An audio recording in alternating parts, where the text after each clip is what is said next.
going to show you how to use ilovenewyork.com, which is the official tourism site for the state of New York, to build a trip itinerary. So on this website, you've got different categories on the top for how to experience tourism in the state. So there's a category where things are organized based on the region of the state that they're in. There's a category for the types of trip that you're wanting to have, what the focus is going to be for you. If you want to stay in a certain type of venue for your lodging, that's a good way to plan it. There's an events section with different categories. There's a blog, and then the plan your trip tab. So I'm going to use a blog post that I saw in the past that I wanted to explore more to plan my trip. So I want to go to Montauk, which is at the eastmost tip of Long Island. And I saw a post about a 48-hour weekend in Montauk or something. So in the blogs, I'm going to go to Long Island and I'm going to scroll through and see if I can find this Montauk one. And oh, here it is. Okay, so it was posted in the spring of this year, April 2019, by Richard Martin. And I like this post because it gives you a whole itinerary based on day and a time breakdown. So what's going to maybe be a nice layout for the weekend. And there's a lot of suggested attractions, which are all in red text. And those red text attractions are hyperlinked. So let's try out clicking on some of these hyperlinked attractions, like the bake shop. Okay, so if I go to this bake shop, it's giving me the address, phone number. I could go directly to the website of that place, add it to Trip Planner. That's what I'm gonna do. So now it's up in like this cart section of the screen. That's my Trip Planner. So I'm gonna add a few more things to my cart for my trip, and then I'm gonna show you what the end trip looks like. And if you scroll down this page, things to do, because this is an eatery, it doesn't have a lot of detail, and the description is kind of brief. But if we go back to previous, let's add another attraction that is more a destination. So Montauk Lighthouse. Okay, so we've got a picture on this one, the contact info again. Yes, I'm going to add that to my trip planner.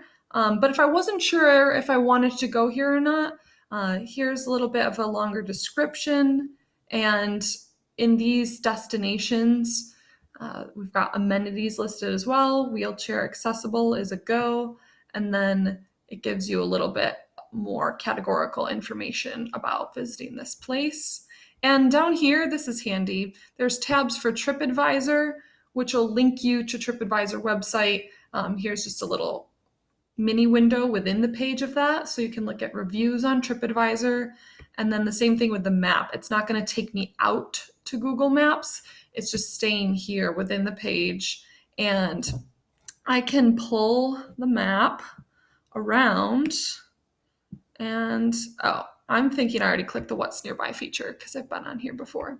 So if you do What's Nearby, oh, the interactive map, that's what we want. So the blog post already gave me a lot of things that are close together that are suggested for one weekend.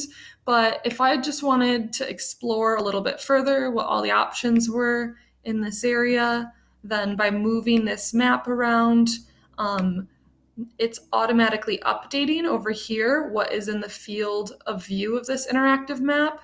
And then you can click on one of these places. And then let's go to details. If we click details, it's going to take us to the page that's all about Viking Fleet within ilovenewyork.com. And now I can see more info, and we've got some travel tool visitor information. I'm not sure where that's linked, but I'm going to add that to my trip too. So now I've got 3 things in my trip.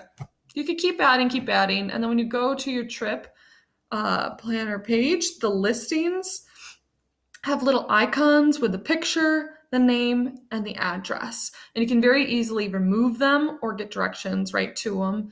So this is very handy because you could add a ton of stuff to your listings page, and the fact that it has the photos and the names, it's going to be easy to kind of prioritize once you've looked at a bunch of your different options, which ones look the most interesting, and then remove the ones you didn't like. Let's say, well, 3 is not that many, so I'm not going to remove any right now because I want to show you what this open map feature does. It's going to show you the relationship geographically of those 3 things.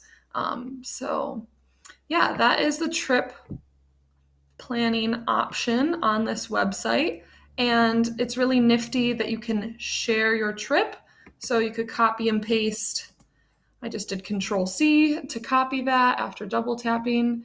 And I could open up my email and email it to, a friend or whatever. I won't actually open up my email right now and show you everything that's sitting in there. But you could send this email to yourself in order to be able to quickly link back to where you had saved these listings, or send it to another person that you're interested in traveling with or that you want to suggest a trip to. So that is the trip planner feature on ilovenewyork.com.